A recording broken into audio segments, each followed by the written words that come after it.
Ready to talk legacy building? Let's dive into Legacy Building and Strategic Scaling by Zillant Profit Strategists.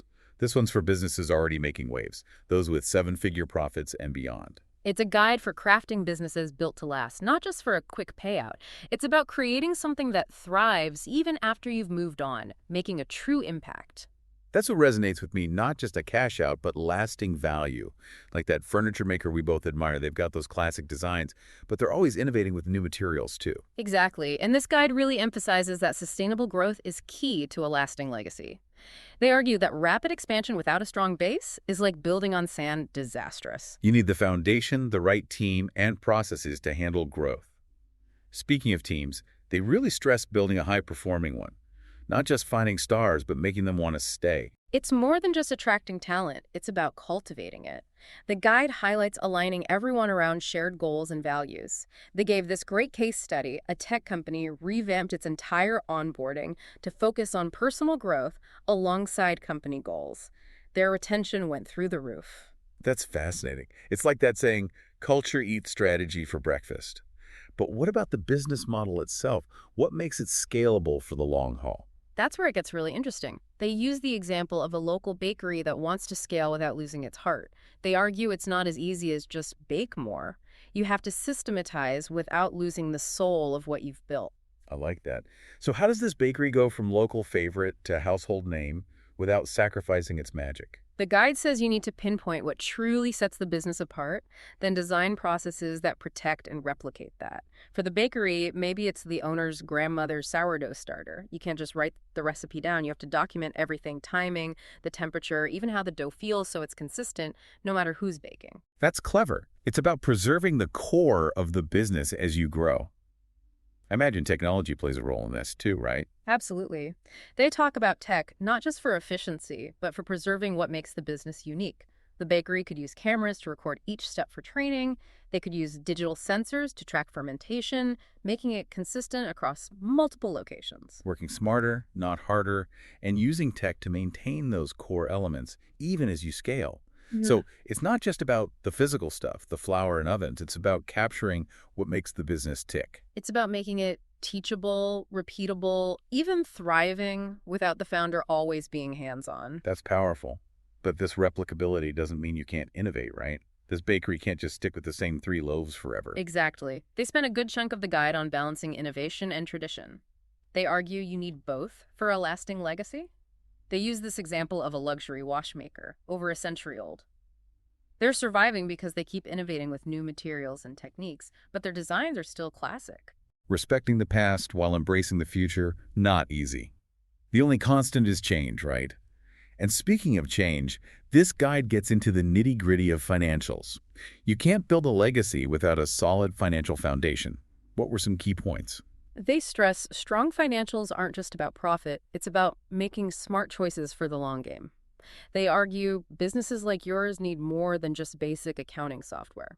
They recommend robust financial modeling to forecast different growth scenarios and make decisions based on data, not just gut feeling. Makes sense, especially as you grow and the financial decisions get more complex. They even talk about capital structure optimization, right? Yeah, that was interesting. Not just securing funding, but finding the right balance between debt and equity to grow sustainably. They said for your revenue level, exploring private equity or venture debt might be smarter than traditional loans. So it's understanding all the options and picking the path that fits your long-term vision, risk tolerance, and legacy goals. It's clear building a business that stands the test of time needs strategic thinking, understanding your market, and adapting to change. Absolutely. And that's just the tip of the iceberg. This guide's got a ton of insights. Let's dig into what they have to say about streamlining operations. Efficiency is critical as you grow. You hit the nail on the head. Those inefficiencies that are manageable when you're small can become major headaches as you grow. The guide dives deep into streamlining. And it's not just about saving money, it's about making your whole operation hum. Right, working smarter, not harder. What are some of the takeaways for making that happen? They break it down into 3 things: standardizing processes, using tech the right way, and building a culture where everyone's looking for ways to improve. That makes sense. Clear processes, the right tools, and a team that's always up in their game. Let's dig into each of those. What about this standardization thing?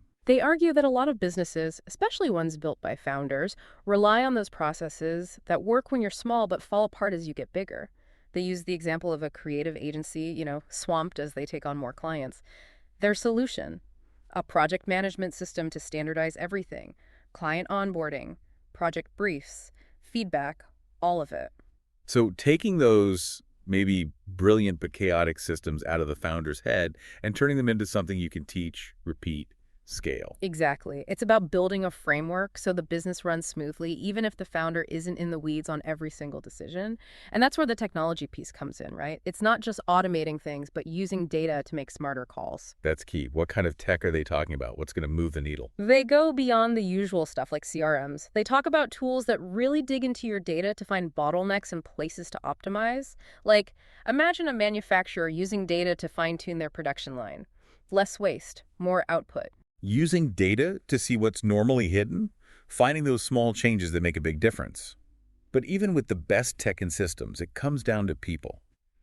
How do they say you build a team that's all about this efficiency and continuous improvement? They say hiring smart people isn't enough. You need to create a culture where everyone feels like they can speak up, suggest improvements. They gave this cool example, a company that did a quarterly innovation challenge, right?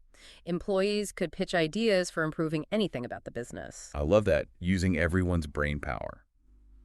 Because those on the front lines often have the best ideas. And they said this challenge not only sparked some really creative solutions, but boosted morale, gave everyone a sense of ownership. Of course. When people feel valued, they're more invested. They're not just employees, they're part of the legacy you're building. Exactly. Switching gears a bit here, this all ties back into financial management, which is crucial. This guide really hammers home that you need financial clarity, especially as you scale. They talk about your financials like a compass, keeping you on course towards those long-term goals. Knowing your numbers inside and out, not just what you're making, but where it's from, where it's going. Yeah. And they don't just mean basic profit and loss stuff. They're talking about understanding your KPIs, the numbers that really matter to your specific business. A software company needs to know about churn, right? An e-commerce business lives and dies by conversion rates. Find the numbers that tell your business's story. What else did they say about managing the money side? They said as you grow, so do your needs for funding. They suggest looking at more than just bank loans, things like venture debt, private equity, maybe even an IPO down the line. It's knowing what's out there and making the choice that gets you the capital you need without giving up control or your long-term vision. Exactly. And they made this interesting point. Funding isn't just about getting cash. It's about finding partners who get you, who share your values, and understand where you want to take the business. It's strategic. You don't want just any investor. You want someone who's bought into your legacy, not just next quarter's numbers. Exactly. And this leads right into what many see as the finish line, planning your exit. Even though you're building something to last, you need a plan for stepping back eventually. It's funny. So many entrepreneurs avoid exit planning like it's bad luck or something. But this guide makes it seem like just another tool, a way to maximize your impact. Yeah, they argue a well-planned exit isn't abandoning your legacy, it's ensuring it continues, maybe even grows stronger. And the first thing they say is you got to define your goals, both personal and for the business, for this whole transition. So before valuations, before paperwork, you have to figure out what a win looks like for you. Exactly. Is it about the biggest payday, finding the perfect successor, or maybe using your success to give back, do something philanthropic? They're big on the idea that there's no one right answer. It's personal. Your exit strategy should match your values. Right. So once you've got that clarity, what's next? Time to roll up your sleeves and get the business sale ready. They compare it to tending a garden, knowing someday someone else might appreciate its beauty, enjoy what you've grown. So you're stepping back, looking at it through a buyer's eyes, highlighting what makes it valuable. Exactly. They get into due diligence, making sure your financials are bulletproof, your legal's in order, even documenting how you do things to build confidence. You're showing them it's not luck, it's a well-oiled machine, ready to keep growing. And timing must be huge, right? Oh, absolutely. They've got a whole chapter on market timing, knowing the rhythms of your industry, the economy, even global events that could impact a sale. They gave the example of this software company, everything lined up for an acquisition, then bam, economic downturn throws a wrench in it. No matter how well you plan, there are always curveballs. You need to be nimble, have advisors who can help you navigate. Couldn't agree more. And when I ask the right time, you need to pick the right exit strategy. They talk about several being acquired by a bigger play, a management buyout where your team takes over. Each with its own challenges. It's not a decision to make lightly, but I thought it was really interesting how this guide doesn't just stop once the ink's dry. They have a whole section on life after the exit. It's about what comes net XT, both personally and professionally. They talk about everything managing your money, estate planning, even the emotional side of stepping away from something you poured your heart into. It's about writing your next chapter. Maybe you finally chase that passion project, maybe you mentor the next generation of entrepreneurs, or maybe you just enjoy the fruits of your labor. It's clear this guide sees legacy as a journey, not a finish line. Beautifully said. This whole guide's been a masterclass in thinking strategically. It shows building a lasting legacy takes more than just business smarts. It takes vision, adaptability, knowing yourself and your goals. It's about building something you're proud to leave behind, something that keeps creating value even after you're gone. This guide's an incredible resource for anyone serious about building a legacy. And remember, that journey starts now. Thanks for joining us for this deep dive into legacy building and strategic scaling. We'll catch you next time for another insightful conversation.